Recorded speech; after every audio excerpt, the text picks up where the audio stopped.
much, Professor Singh. It's your turn. Oh, sorry. Okay, it's your turn. Your three recommendations. Thank you, Stefan. My 20 seconds I will use to say that maritime security has already been futuristic. It should always be futuristic. And therefore, three areas where I want them to keep focus is A, that increasingly threats that the world is facing are coming from natural, not just climate change, but pandemics, of course, or tsunamis and earthquakes and so on. So HADR, humanitarian assistance and disaster relief, is something that should continue to be top priority for most of the maritime powers to deal with, where they'll be able to support several large number of nations that are not really having either capacity or wherewithal to deal with some of these challenges. They have responsibility towards them. Second, of course, this whole new challenge about artificial intelligence redefining the way we live. And that is going to redefine also how we understand the challenges when we talk of maritime security, and of course, how we deal with those challenges. And I think one has to be very careful. The revolution that AI is bringing is beyond our imagination. I think that kind of security, maritime security and deliberations should really keep an eye on, keep the focus on this. And third and last, I think there is enormous need of building personal bonhomie and relationship between leaders.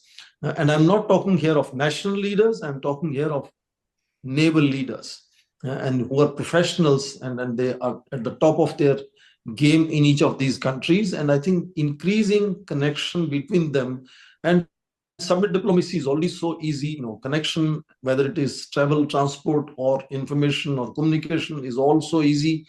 Strengthen cooperation between naval leaders as much as possible, because once that personal level equations are positive and synergy is built, response to crisis can be much more effective and faster in that sense.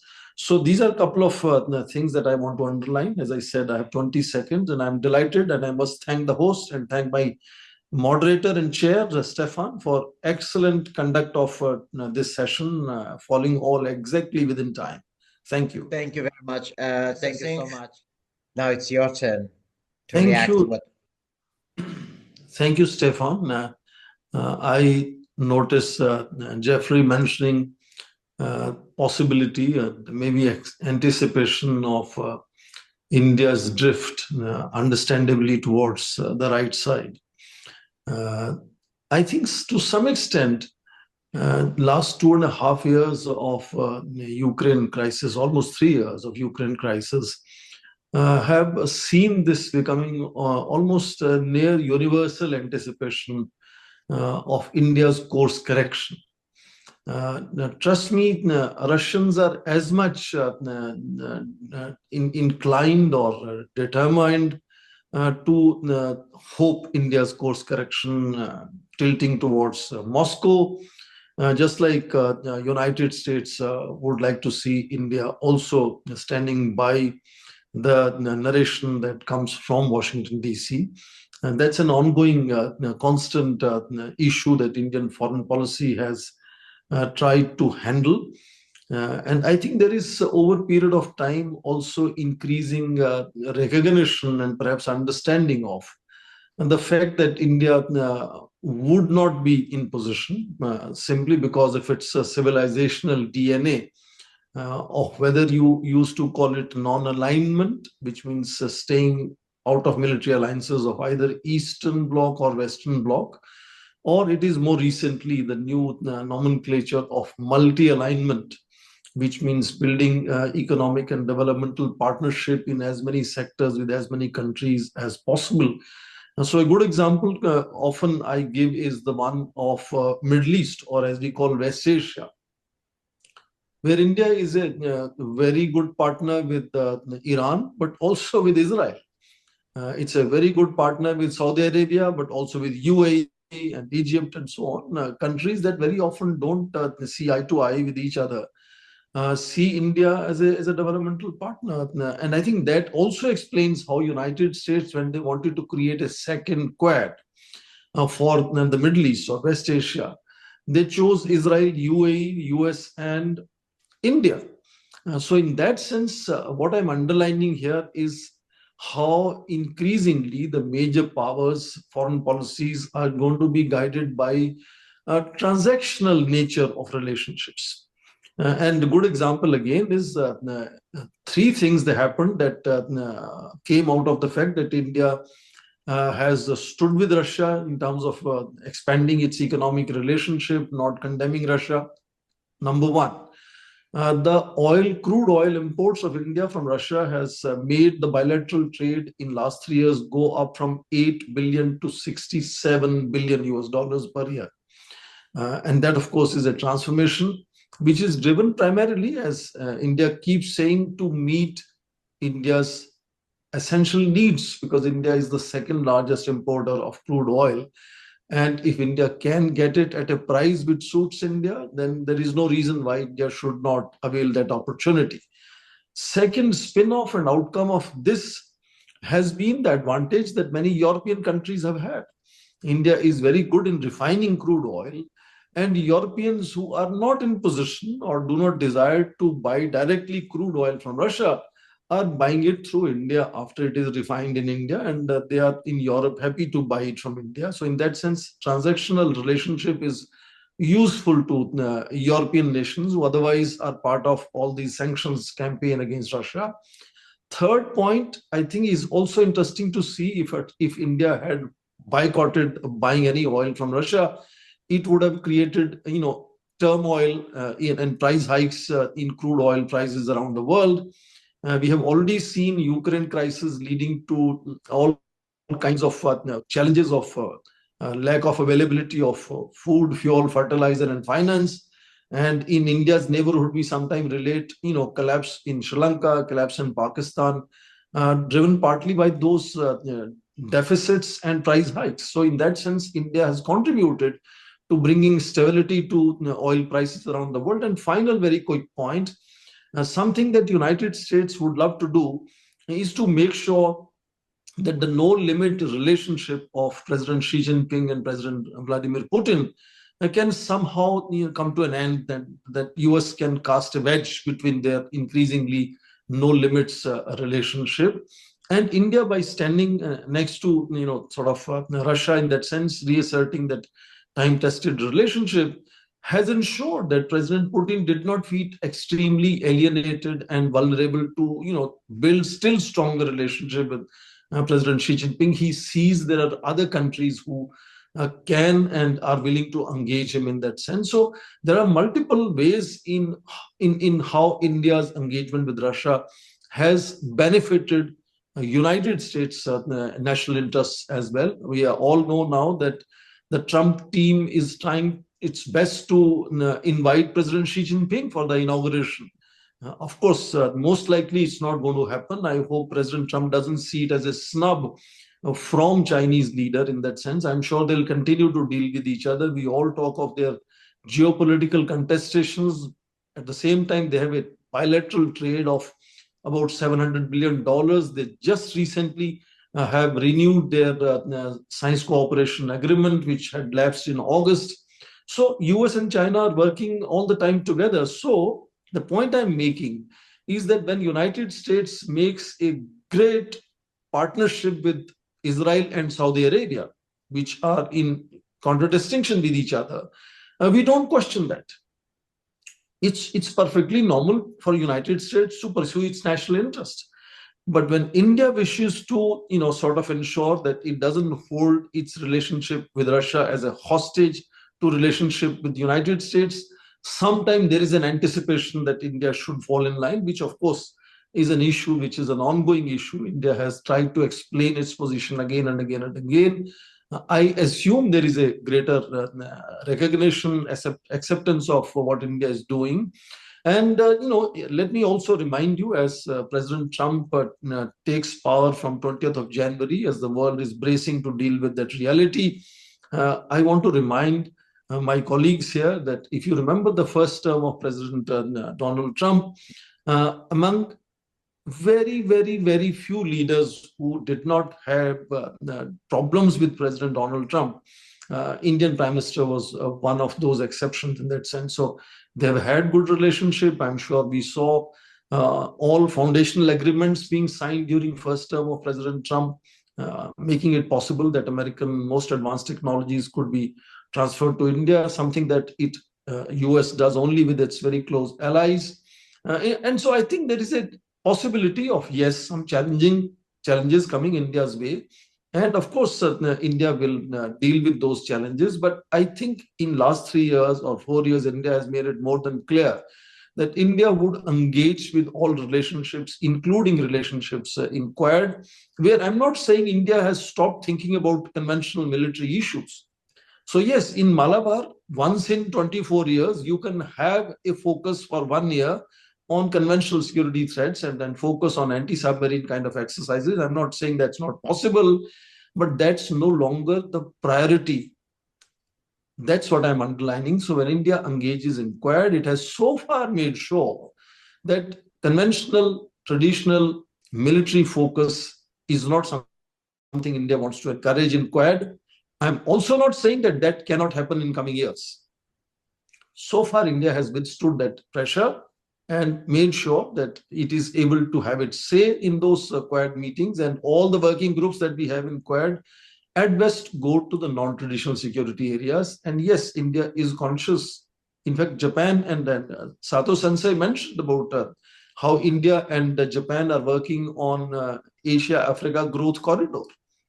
Japan and India are the largest and most powerful economies of China's neighbors. Japan is third largest, India is fifth largest, likely to become third largest, as we are saying, in a couple of years. And we have actual physical territorial problems with China. So in that sense, these two countries have a very different take. And that's why Japan has $300 billion plus investments in China. India has $138 billion of annual trade with China. At the same time, while having tensions with China. So approach of immediate neighbors like Japan and India on China, how to contain, control, ensure China behaves within the norms, rule of law, and so on, has to be different because US is a global superpower. And its approach and vision on how it will deal with the world definitely will be different than the vision and approach of countries like India and Japan, except that India would like to make sure that it engages on its own terms in that sense. And that is possible because India obviously is not an alliance partner of United States, which again brings in certain limitations and leverages of its own. And therefore, I think we will see that India would continue to speak the same language that India has done in the last 10 years. But that doesn't leave out possibility of revisiting and reviving and changing our stance. If structural reality around the region changes, maybe there will be some possibility of improvisations. But there's a fundamental take that India has of non-militarization of region, and ensuring that regional arrangements do not become exclusive club, and therefore focus on in 21st century on building networks and groupings, not 20th century organizations with a secretariat, membership, convention, constitution, and so on, which make us really prisoners of our outdated imaginations post World War II. Networks and groupings will allow us to be constantly innovative and evolve our equations to constantly make them representative and therefore effective. And that's what is happening to Quad, where Quad is engaging with countries who potentially could become dialogue partners, observers, visitors, special invitees, whatever you want to call them. So flexibility and innovation is something which is going to be guiding the way world connects with each other in coming times, and so will be regional arrangements, architecture in the Indo-Pacific. And India seems to be very tuned in for flexibility and innovation. That's fundamentally what I'm underlining, which of course leaves the door open for improvements in coming times. Thank you very much, Dr. Singh. In fact, I was going to ask you regarding to the hint by Mr. Swan Singh, because he said that U.S. may benefit from this rapprochement between India and Russia. And this is the question which goes to back to Professor Singh. The question is asked, as I already said, by Dr. Pramod Jaiswal. And how will the growing proximity between India and Russia, coupled with the recent developments in India-China relations, aim at resolving the border standoff and influence India's Indo-Pacific strategies? So you stress that, in fact, other actors can benefit from this proximity and interplay. Please elaborate a little bit more, Professor Singh. Thank you, Stefan. And let me, first of all, mention that the scope of our discussion today is primarily future of Quad. And Russia has not been so far a major issue as far as Quad is concerned. It doesn't come into its domain of concerns. Primarily when Quad meets, the main concern they have is about China.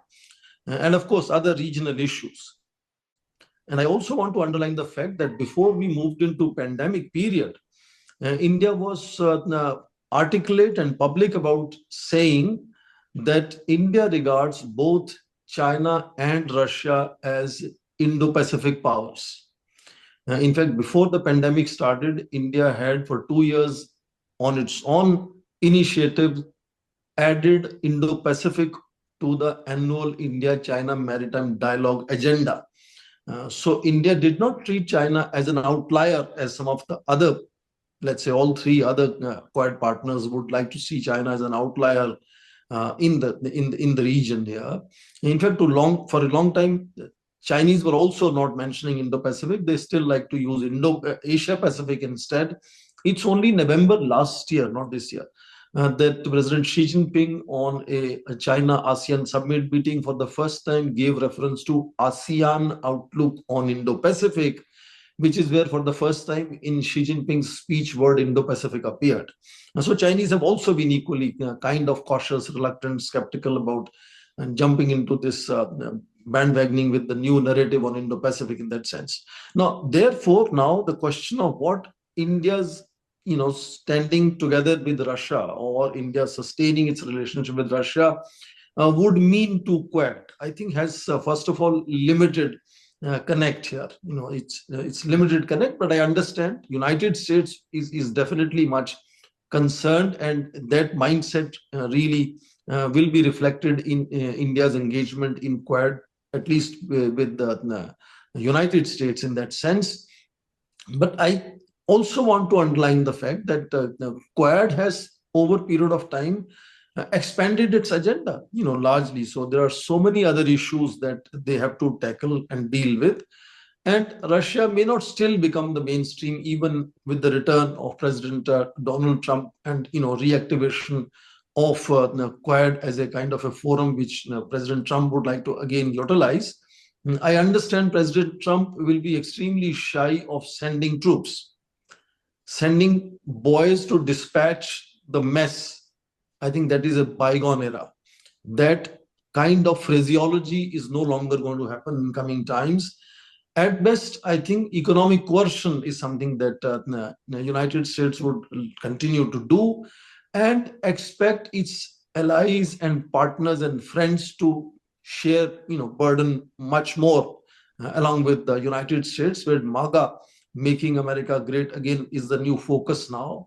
Now, that indeed is seen in Beijing as an opportunity. If United States wants to retreat, you remember 4 or 5 of the very important global arrangements that President Trump had walked out of during his last term in White House is something people look at. And in case he's going to continue with that kind of mindset and don't really want to take responsibility of leading the liberal world order, that creates space for emerging countries like India and a whole lot of other BRICS nations and so on to increase their kind of influence, access, or say in how international arrangements, including arrangements in Indo-Pacific are made. And once you look at emerging economies becoming the drivers, Russia stands to gain in that, because many of these emerging economies do not see Russia exactly the way European, some of, and not all, some of the European nations, and the way United States sees Russia is not how several of these emerging economies, including India as one of those, sees Russia in that sense. So, I often now say that return of President Trump is also return of China becoming the number one concern for United States, actually bringing some relief to President Putin. President Putin may not be the number one concern anymore.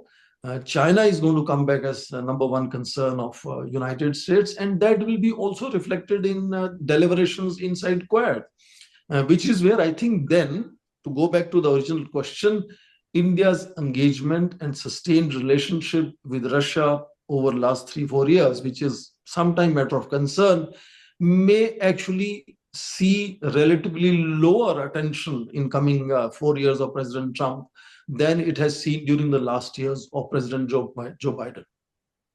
Thank you very much. Singh. It's your turn. Sorry. Okay, it's your turn. Your 3 recommendations. Thank you, Stefan. My 20 seconds I will use to say that maritime security has already been futuristic. It should always be futuristic.